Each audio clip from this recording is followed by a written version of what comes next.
President Buhari has been reported absent from a meeting by governors in Aso Rock. Members of the Nigerian Governors Forum had a meeting at the State House Banquet Hall of the Presidential Villa, Aso Rock, Abuja. The governors met over the state of the nation's economic insecurity and healthcare, amongst other issues.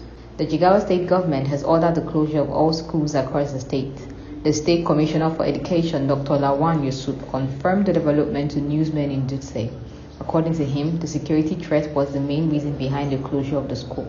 Former President Olusegun Obasanjo played host to the presidential candidate of the All Progressives Congress, Bola Tinubu, at his residence in Abeokuta, Ogun State capital. It was reported that they had a closed-door meeting and Nigerians are expectant to hear the outcome. The governor of Imo State, Hope Uzodinma, has attributed the attacks on security personnel and installations as well as on residents of the state to political bitterness. The panel set up to settle the rift between the presidential candidate of the People's Democratic Party, Atiku Abubakar, and the governor of Rivers State, Nyesom Wike, has been reported to have a meeting on Friday. The Rivers State Governor, Nyesom Wike, has said that he is not interested in becoming a minister after his tenure as governor. Wike stated this at the inauguration of the newly constructed lounge at the Port Harcourt International Airport, Omagwa.